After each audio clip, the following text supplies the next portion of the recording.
प्यारे दोस्तों, प्यारे मित्रों, आप देख रहे हैं कितनी सुंदर सुंदर हस्तकलित कलाकृतियाँ बनी हुई है अपनी हिंदू धर्म की देवी देवताओं की।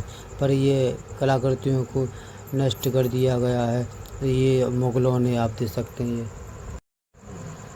कितनी भव्य तरीके से, ये शानदार तरीके से सास बहू का मंदिर बना हुआ है। ये पत्थर देख रहे हैं, कितनी ऊंची उम्मत है ये, और कितनी कढ़ाई तरह हम आ गए सास बहू के मंदिर में। तो प्यारे दोस्तों, प्यारे मित्रों, अब आ गए हम सास बहू के मंदिर में। यहाँ पर राजपूत सरदार आपको यहाँ सूरज दर्शन सेन कराइए ने की थी। सास बहू के। लोक कथा के अनुसार एक बार ग्वालिपा नाम का एक संत घूमता फिरता यहाँ पहुँच गया, जहाँ उसकी भेंट सूरज सेन से हुई। सूरज सेन को कुष्ठ रोग था। संत ने एक पवित्र सरोवर, जो किले से जब अब सूरज कुंड में कहा जाता है, के पानी से सूरज सेन को ठीक कर दिया। संत के आभार मानने के लिए राजा ने किले और शहर का नाम संत के नाम रख दिया। इतिहास के अनुसार किले पर सबसे पहले 6ठी शताब्दी में हूण राजवंश का कब्जा था। इस राजवंश के शासनकाल में किले में एक सूर्य मंदिर बनवाया गया था। मंदिर के अभिलेख से इसके इतिहास की जानकारी मिलती है, लेकिन इसके बाद अगली लगभग 3 शताब्दियों तक किले के इतिहास के बारे में जानकारी नहीं मिली। कितना अच्छा व्यू है। 9वीं शताब्दी में से कन्नौज ग्वालियर कन्नौज साम्राज्य का हिस्सा हुआ करता था। तब यहाँ शक्तिशाली प्रतिहार राजा मेहरा भोज 885 टेम्पल का शासन था। मध्य 8वीं शताब्दी से लेकर 11वीं शताब्दी तक उत्तर और दक्षिण भारत के अधिकतर हिस्सों में गुर्जर प्रतिहार राजवंश का शासन होता था। इन्होंने पहले उज्जैन और फिर कन्नौज पर राज्य किया था।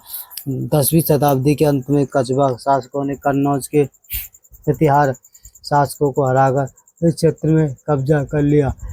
इसके बाद कछवाओं ने अगली 2 सदियों तक ग्वालियर पर शासन किया।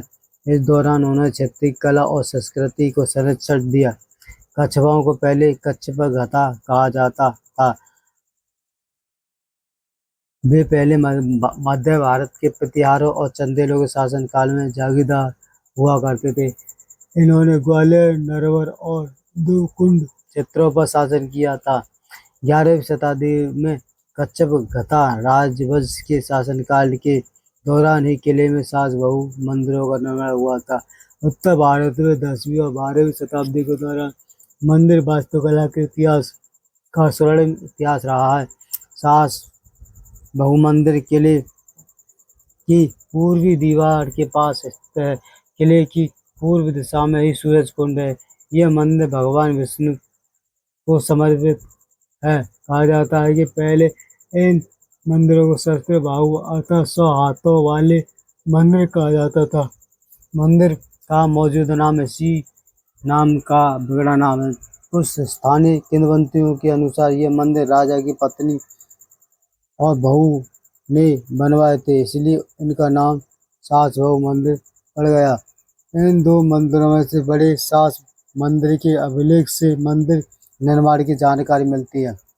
संस्कृत भाषा में लिखे अभिलेख के अनुसार मंदिर निर्माण का कार्य सन 1092 में शुरू हुआ था और उसके अगले साल ग्वालियर के कछवा सरदार महिपाल ने इसे पूरा किया। अभिलेख के अनुसार यह मंदिर भगवान विष्णु को समर्पित था। छोटा मंदिर भगवान विष्णु जी को समर्पित था।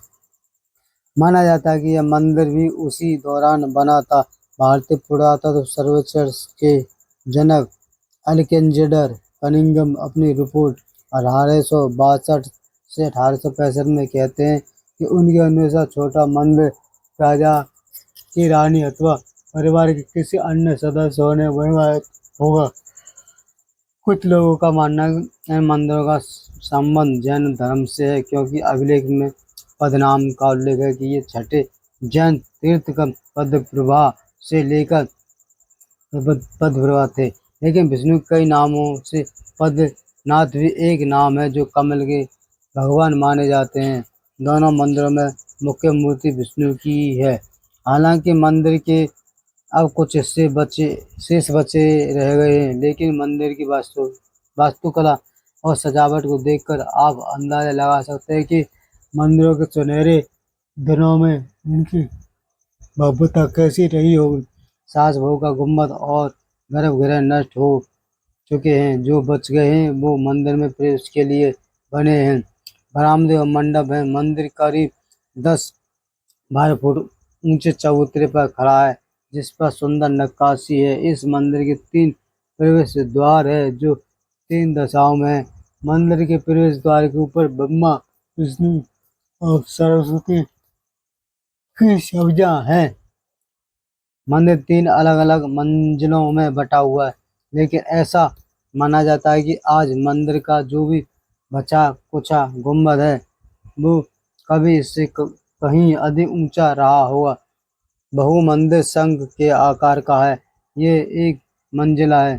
इसके द्वार की चौखट बहुत अलंकृत है और दीवारों पर की गई नक्काशी हालांकि अलंकृत विकृत है, लेकिन फिर भी बची जरूर रह गई है। बहु मंदिर के अवशेषों को देखकर लगता है कि यह मंदिर सासमती मंदिर का लघु रूप रहा होगा। किले पर लगातार हमलों के और युद्ध की वजह से मंदिरों को बहुत नुकसान हुआ था। एल कनिंघम ने अपनी रिपोर्ट में लिखा है कि 13वीं और 14वीं शताब्दी के दौरान जब दिल्ली सल्तनत के शासकों ने ग्वालियर पर कब्जा किया था, तब वे मंदिर को अपने आवास के रूप में इस्तेमाल करते थे। तब वे मंदिर को अपने आवास के रूप में इस्तेमाल करते हुए अब पूरे मंदिर में पलस्तर करवाया गया था। इस दौरान मंदिर में पूजा नहीं होती होगी। कनिंग का ये भी कहना है कि 15वीं शताब्दी के में मिले जो अभिलेखों से पता चलता है कि 15वीं शताब्दी में तोमर राजपूतों के शासनकाल के दौरान मंदिर में पूजा होती थी। तोमर राजपूतों ने यहाँ लगभग 1 शताब्दी तक शासन किया, लेकिन 1516 में दिल्ली सल्तनत के लोधी राजवंश के इब्राहिम लोदी ने किले पर कब्जा कर लिया था।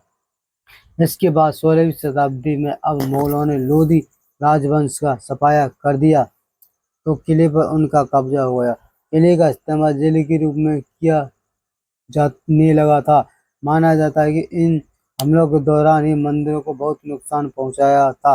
मुगल बादशाह हुमायूं के निवासन के बाद किले पर सूरी शासक शेर शाह सूरी का कब्जा हो गया था, लेकिन शेर शाह सूरी के उत्तराधिकारियों ने इसे अपने साम्राज्य की राजधानी बना दिया था।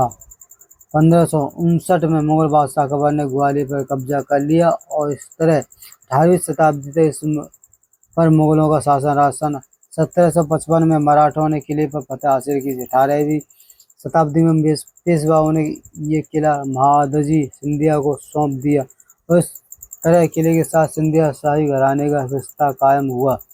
19वीं शताब्दी में अंग्रेजों ने सिंधिया को हराकर किला अपने नियंत्रण में ले लिया। उन्होंने ग्वालियर को अंग्रेज साम्राज्य की एक रियासत बना दिया।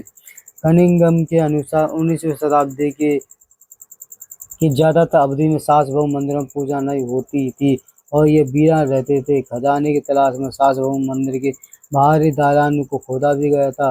कनिंघम ने मंदिर के कुछ हिस्सों की मरम्मत कराई थी। किले पर सन 1886 तक अंग्रेजों का कब्जा रहा। इसके बाद सिंधिया को सौंप दिया गया। तब से लेकर सन 1948 तक ये सिंधिया परिवार के पास रहा। सन 1948 में नया राज्य मध्य भारत बना, जो बाद में यानी कि सन 1956 में मध्य प्रदेश में विलय हुए। सास बहू मंदिर में आज बड़ी संख्या में श्रद्धालु और सैलानी आते हैं।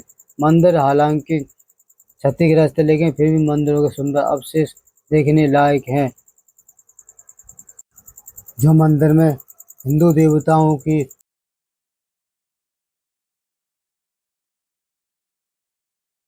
कलाकृतियों को पूर्ण रूप से इन मुगलों ने नष्ट कर दिया। थोड़े से ही अवशेष बचे हैं। तो प्यारे दोस्तों, प्यारे मित्रों, आपको ये मैंने सास बहू का मंदिर दिखाया, आपको कैसा लगा कमेंट में ज़रूर बताएं। और ऐसे ही मैं आपको 10 रूबरू कराता रहूँगा पुराने किलों पुरातत्व के सभी जो भी हैं आपके मंदिर वगैरह, किले वगैरह, जो भी है ट्रेवल्स से उपलब्ध, सभी के मैं आपको ये भ्रमण कराता रहूँगा। आपको अगर कि मेरा वीडियो कैसा लगा ज़रूर कमेंट में बताएं और नेक्स्ट वीडियो में फिर मिलेंगे। जब तक के लिए जय हिंद जय भारत।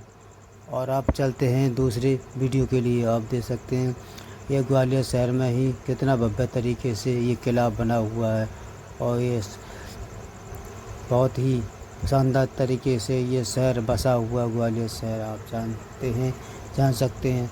और ये आपको मंदिर कितना अच्छा लगा, बहुत ही अच्छा लगा होगा ये, क्योंकि सैकड़ों साल हज़ारों साल पुराना ये मंदिर है।